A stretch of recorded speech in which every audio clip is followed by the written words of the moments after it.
Thank you so much. Okay, take it, Maxime. Bonjour à tous, bienvenue pour cet épisode de Facebook Live Open Arms numéro 8. Yes. What did I just said? I needed to start in French. Yeah, welcome to our 8th episode of Out in the Open with Open Arms. I can't believe this is number 8. I know, it's my Yeah, first time. It's your first time. We kind of like just grabbed you and said, you're doing this. Last episode, we had Melinda, who was a surrogate mother through Open Arms twice, and she's currently pregnant. Funny enough, she was she's a surrogate with your intended parents. Yeah. How is that going? Pretty well. I mean, they have a really good communication, so, she shares everything with them, and they love hearing from her, obviously. Of course. They have a really good relationship. They met here. Yes. So I don't know if you remember, but they had a meeting, so they met in person. That's the relationship is going really well. It's a beautiful relationship. She's amazing anyway. Yeah, she's super easy. She's super easy. Melinda, hi. Thank you again for being a guest last time. We really appreciate you. I hope all is going well with the pregnancy and the baby girl, right? They're expecting a baby girl. Yep. So this episode, we were supposed to have Jennifer, who did go through fertility treatments to conceive, and unfortunately that didn't work, so she went the adoption route, a beautiful baby girl, but unfortunately circumstances came up and she could not join us. I am hoping she will be here the next episode in March, which is the 29th, I believe. So until then, I thought I will grab Maxime, charming Maxime, our French intended parents coordinator, who is all that and a bag of chips. How do you say that in French? Baguette. Baguette fromage. Baguette and fromage. So anyway, so introduce yourself. Say hi. So hi. Nice to meet you. My name is Max, and I'm the intended parent coordinator for French people, Francophone people, the French-speaking people, intended parents. And so I help them throughout the whole journey of surrogacy and egg donations, if they need egg donations. But from A to Z, from the initial contact, talking to them, trying to explain all the different, steps of what we do at Open Arms and the different steps of surrogacy. And then until the end, until they, get their baby and go back to France and make sure everything's So I still remember the first time you came to Open Arms, and the first time I saw you and you were hired. And I still tell him that what was impressive to me is that in his resume he put already like a French intended parents coordinator. Like he already had the job in the bag. I'm like, I want him. It's him. Confidence. This is what you need. Yes, it is. Yes, it is. So, but before our interview, how much did you know about egg donation and surrogacy? And I mean, like, I'm French, so in France, it's no way. It's pretty. So in France, it's pretty hard to get information on surrogacy and egg donation. Yeah. It's illegal to do surrogacy in France. You can have babies out, overseas and bring it back, but to actually do it in France, it's illegal. So you don't have much information.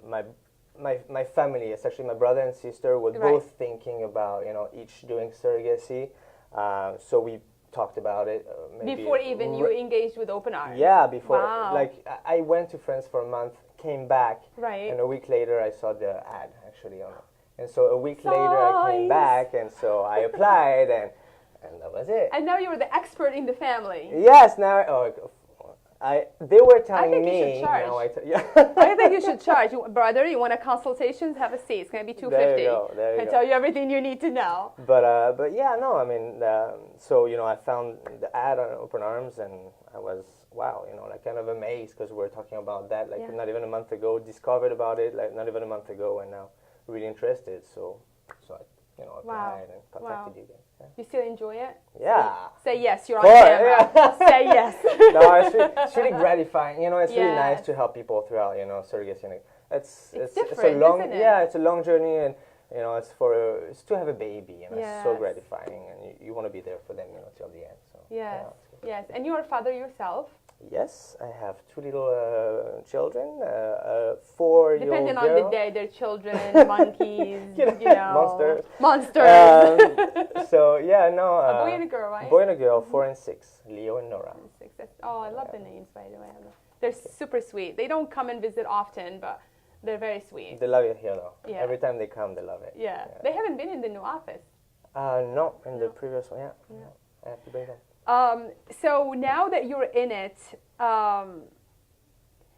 let's talk about, kind of the challenges. I mean, you've been doing it for a few years now.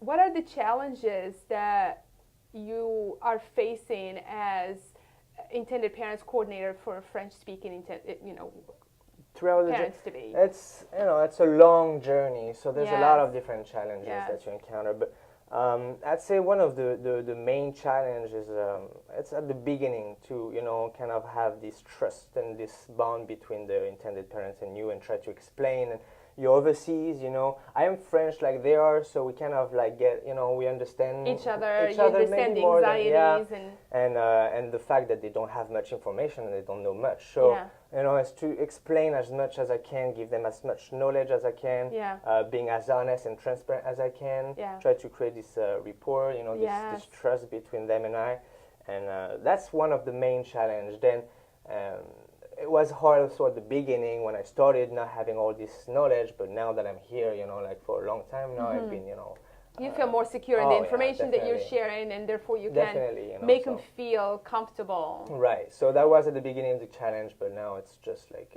so the challenges as well is to just, keep up with, not keep up, but just be here for them, as much as I can, because do you feel that it's comforting to them to know that you are, from the same country, you speak the same language, you kind of understand the anxiety, the challenges, the issues. Right. So I can really we can really bond on that and try to help them as much as possible understand the different process, and because we're from the same place, I believe, we understand each other like better than others, we'll say. Yeah. Okay. So that's so I would say the trust factor, coming in from another country, having to trust someone you don't know, go to a country you don't speak the language of, and just put in a lot of faith. You kind of, in the beginning, have to prove yourself. We're here for you. This is a legit business. We know what we're doing. You're in good hands. And that comes with time. Not everybody trusts into the process right away. And you tell me that. You're like, you know what? And it's kind of different kind of a business in a sense, because you can't force trust. I can only be your guide, answer your questions, show you the way. And if you feel a bond and you feel a connection and you feel a trust, then I think that just comes with being available and there. Yeah, I'm and also going trying with their to be own myself, speed. and that's funny because when I apply with you, I am who I am, and I am myself, and And that works. Actually, that works. It's just you show who you are, and I think honesty and trust is the most important. Transparency in this project is big, And of course, we have the other challenge. I would say the laws in their country. Right. The laws. The challenges coming back to France. We can give them. Put them in contact with attorneys in France, try to guide them in France, make sure that all the administrative part, birth certificate, passports, we obtain them fast, quickly, so they can return to France without any issues. So, there's a lot of, it involves a lot of things. And it's a full journey. It is from A to Z. It's pretty big. That's incredible. I love how much you give of yourself to your clients, honestly, sometimes to a fault, but I love you for it. That's just who you are. But that's just who you are, that's what works for you, and that's what you feel that your clients need, and that's what you provide for them. So speaking of the language, we may have had a surrogate or two that spoke French, but overall, it's English-speaking surrogate mothers. So how do you manage the challenge? Is the language a challenge, let's say, for your clients when they're connected with a surrogate who... I mean, it's another country, so there's always a little challenge in the language, but We also, for surrogate mother, we do our best to find a surrogate that match their profile as much as possible. They know, we will tell the surrogate mothers what their level of English is. So when we match them with surrogates, they know already how much English they know, how much communication they'll be able to have between them. But, now I'm here always for them, from A to Z. Like, if they need anything, I'll be here. I went for lunch, I went to lunch with some intended parents and helping them translate because they had no idea how to speak, like, not one word of English. Yeah. So I was there for them. There's all the different applications as well, Google Translate and everything. Yeah. So, it is hard, for people that doesn't speak English, but it's not impossible. And we're there for them to, make them as easy as possible. Right.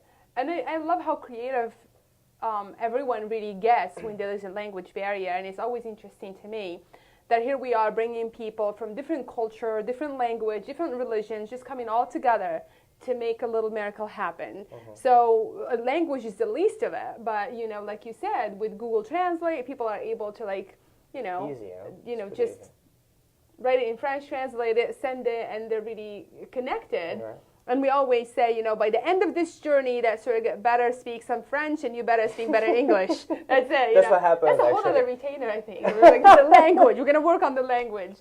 Rosetta Stone has nothing on us. Rosetta Stone. Right here, Rosetta Stone. Rosetta Arms. Yeah, right. I like that. But I guess I want to talk about.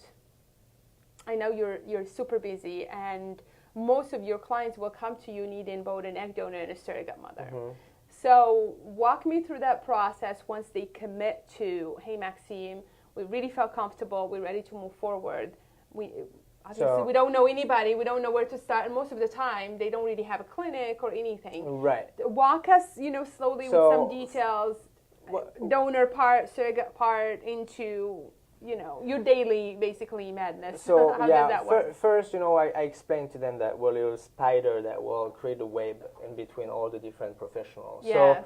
So I will get them in contact with clinics, attorneys. We'll find a surrogate mother for them, escrow agency. We have a database, egg donor database. Right.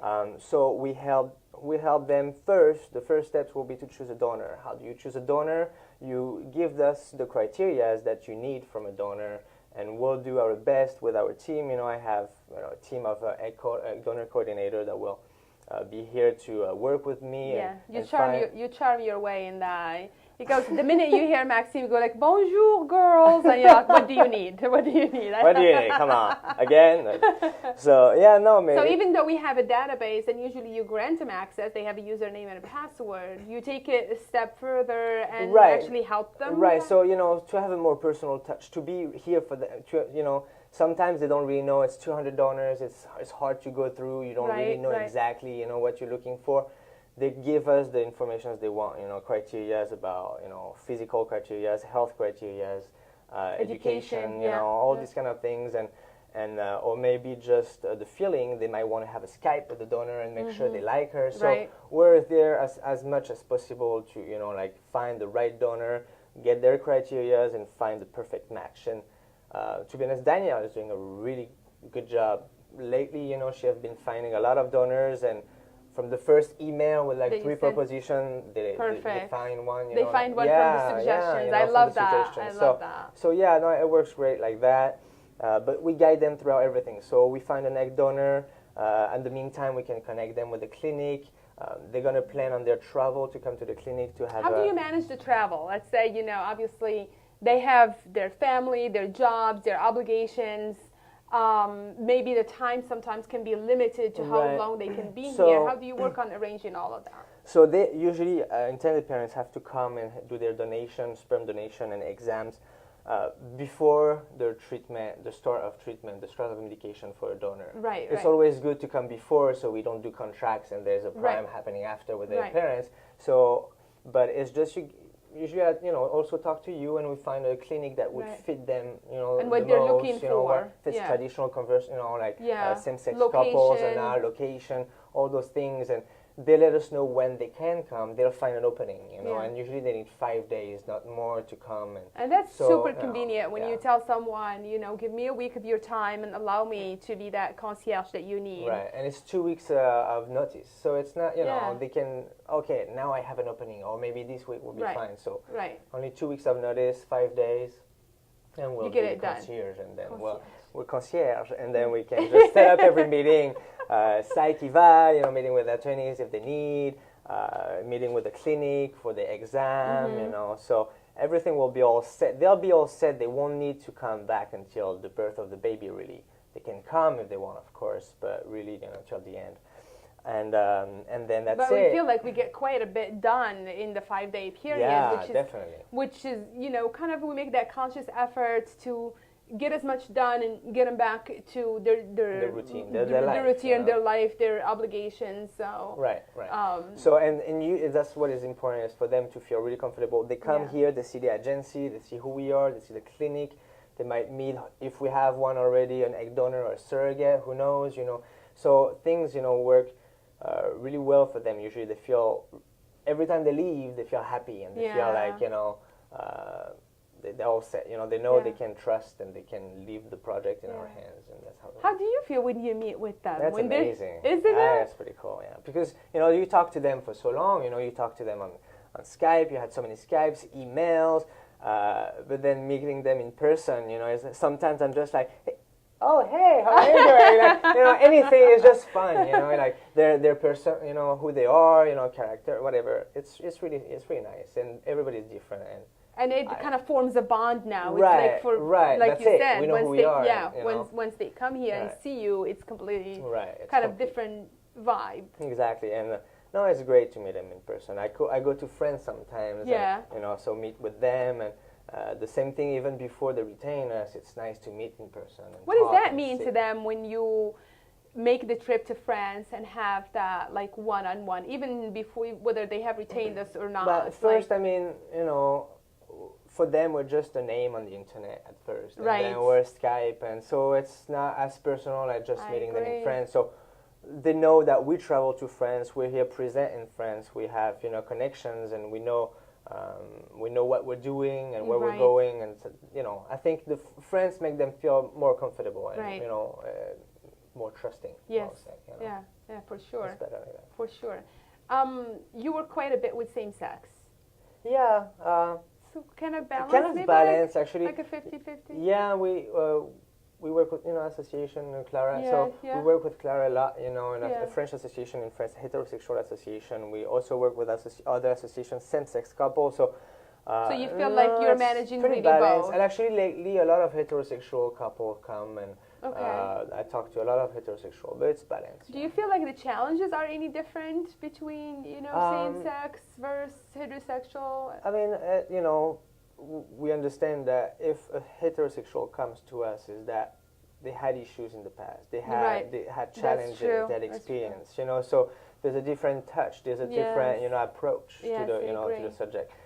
Same-sex couple, they had issues, of course, creating, conceiving, but it's different. Now they have a solution. They find out, donor, surrogate. They went through, of course, struggles like every couple that want to have babies and can't, but I feel there's a more sensitive part for the woman that cannot conceive, and it's more personal, we'll say, than anything. So I agree. There's a different approach, but you're always, available for anybody. So.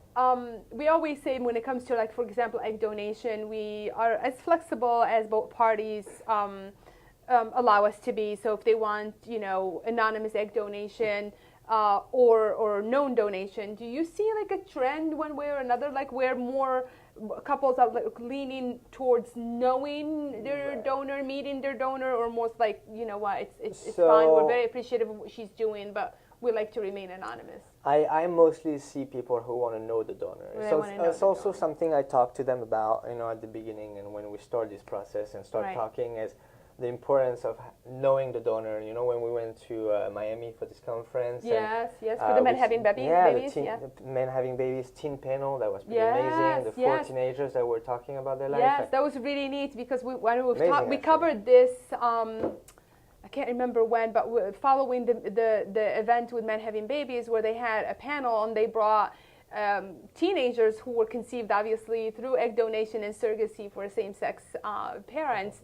And it was just incredible to kind of get an idea about their point of view, seeing this whole process through their lens and what they think. And you were very impressed. You're like, that was the coolest thing. I thought it was amazing. I thought it was really cool. As they say, since sliced bread, I think. I don't know what the big deal about sliced bread, but I love bread. It's bread. I mean, come on, it's bread. What can you do about bread? There are some sayings I will never get in English. It's okay. And it's okay. All right. Fine. No, I just wanted to talk about those teams.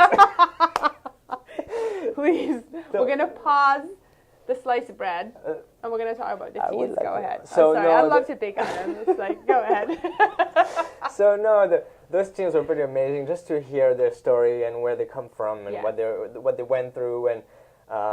The maturity of those children as well, like from 13 to 17, and to see how amazing they are, like they're an amazing person and already thinking about helping others in the future. Really, like, in the same way, a donor or surrogate and things, like. I think I missed the panel. I was in a consultation. You had meetings, you had meetings, but I remember you telling me I was about not busy, I was not working, so I was just kidding. No, it's on camera now. No, it was really cool, but really to hear their story, really nice, and the importance of the egg donor. We were talking about that, and the importance of egg donor, knowing the egg donor, and you can feel that it is important for children to know where they come from, even though they don't have the best a close relationship with them. They know at least where they're from and. Where their biological mother. You don't have to forget about that. It satisfies that curiosity as well. It's not so much about the bond. If the bond comes, it's great. But if it doesn't, at least takes away the secrecy of it all. And what I noticed, and that's what I explained my intended parents, is that most of the donors that actually we work with, most of them, and I don't see many that do that, are okay with no donation.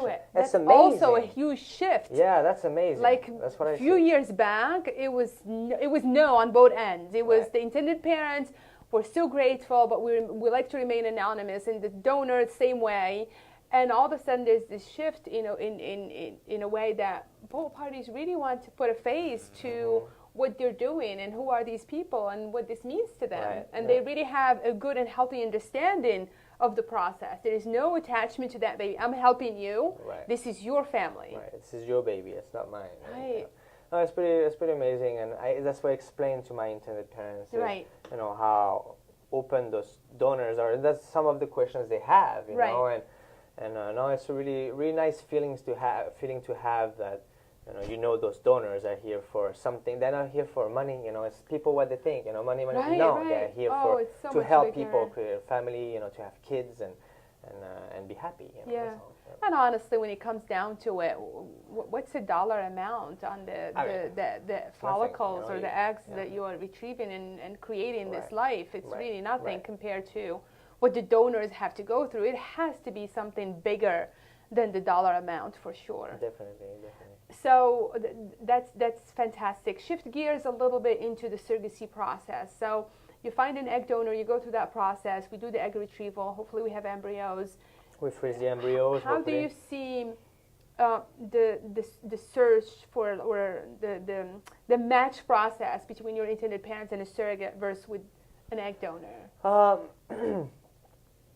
I have an attorney that I talk to all the time, with some intended parents, and he always said the most important in this project is surrogate mother. The surrogate mother. So we have to make sure that the surrogate mother is the perfect match for those. Is that right parents. After us? What do you mean? That's the most important thing. No, my point is that we have to make sure, almost. Now, it's very important. I would have to agree, because this is someone who's going to carry the pregnancy, deliver the miracle, carry the baby. So have that relationship with the intended parents. we need to create a profile for them and a profile for her that match, and we need to make sure those two profiles match and they get along on all the different points that we talked about. Such as a termination of pregnancy, such as selective reduction, communication, which is really important. Twin pregnancy, exactly. 1 or 2 embryo transfer. Just setting the expectations. Setting the expectations. These are the main points. So we create a profile with the intended parents with some pictures, a letter for the surrogate mother, a questionnaire that they're going to answer with all those sensitive questions. So we have the profile, and we pass it along with different surrogate mother that we find, like different candidates. And the candidate, the surrogate mother that's going to like the profile, we're going to get her profile, or feel that she connects with them. We'll get hers, and then we exchange that with them. And so and it's make really sure that they like it as well. Exactly. So it's really how do you say that? It's agreement. You know what I mean? It's not like her choosing her or them choosing her. So both of them agreeing. Both have to feel that the bond is there and the connection is there. And then we have a meeting. 30 meeting on Skype. So let's talk about the Zoom meeting. Like when it's almost, I love those. You love those. Yeah, those are pretty cool. I love to. It's almost like when you meet them in person. So now it's you saying, okay, you've seen her profile, she's seen your profile. It looked good on paper. Let's see where the energy goes once we have a video chat with all parties. Let's see. And everybody feels like a blind date initially. But probably everybody's nervous, but you walk in and it just takes a life of its own. Right. So we're the one introducing, starting everything and asking them to introduce themselves. We guide the discussion. We ask the questions about the sensitive questions about termination and you confirm it because we confirm it, because it was already written in the profile. Right, so make sure that they both hear it from each other and they, this is well, and also the feel of their response. And so the intended parents are able to understand who the surrogate mother is and as well as the surrogate mother, who they are, So it's really a nice thing to have this meeting and just understand who they are, understand that they might get along pretty well, and if there are any challenges that they can always lean on you, check in, and then after they ask questions, so we ask the main questions, the most important questions, and then they can ask and make have like just more of a casual chat, chat and everything. So and usually it's pretty stressful for both of them, couples or surrogates. So they come with like 10 questions and just ask one because it's like so stressful and nerve-wracking, but it usually goes really well. And then I've never had, I've never had, a no on the... We're waiting on this big announcement. What is it? I've never had a no after a match, after a meeting. Never had a no after it's a meeting. Always yes. Yeah. I think that's and you know what that speaks? It speaks volume to the way you understand your intended parents, how you work with your surrogacy team, and the way they understand their surrogate, because it's not so random. It's not, let's put this one with this one and let's make it a match. It's about, what is she looking for? Is she a good fit for them? Are they a good fit for her? So when you go in, really it's 90% it's going to work. The 10% it's just feel. Right. Do they feel like they could work together? Is there a bond? Is there a connection? Is there good energy that's flowing? And that you can't control. You just leave it. So I'm so happy to hear. And there's one more thing that I want to add regarding the match is that we actually have the surrogate pre-approve with their clinic, which is something really important. So I think we're awesome. So I'm just saying. So we try to cover all the emotional part and everything. So what that means, the relation and the medical part. Right. So what that means is that before we go forward with them meeting each other and connecting and loving each other, just to go and take the records, let's say, to the clinic, and for them to find something that's wrong and that surrogate is going to be disqualified, and it will be somewhat of a heartbreak for intended parents, we try to get her pre-approved first, and then we say, here, now meet, because, we're protective of both parties. Right, always. Yeah. Thank you for Kylie for saying how great I am in the comments. Thank you. Oh, that's so sweet. Thank you. Did you pay somebody? I don't know. I believe that's one of the surrogate mother that I have matched with. That's wonderful. It's always great to hear. He does an incredible job, and he gives 120% of himself, but it's always nice to, at least, all right, now you're pushing it. It's nice to get that validation every now and then, you know. Right. So this has been awesome. I feel like I want you to do one on your own, all in French, and just talk to your IPs and explain the process. Absolutely, I do that. Yeah, for sure. I think that would be really fun. Yeah, for sure. I like hanging out with you. Same, thank you. Yeah. So you want to wrap it up and say something in French? Merci à tous pour avoir regardé cette vidéo Facebook Live. C'était un vrai plaisir de vous avoir. J'espère vous revoir bientôt. dans un épisode exclusif avec Maxime en français. I love it. Okay, so what he said was that he thanks you and that he looks forward to meeting you on the next episode, hopefully exclusively with Max. I don't know where I'm going to be, but... Pretty good, wow. I know. Yeah. I know. Yeah. You speak French. In case. But anyway, I think that does it for us. Yeah. We're so excited to talk to you next month. We have a couple events that are happening, and we'll be sharing those with you, in March. We're hoping that Jennifer will be able to join us. I think it would be really cool to have someone who's done it through adoption and just get that side of this process.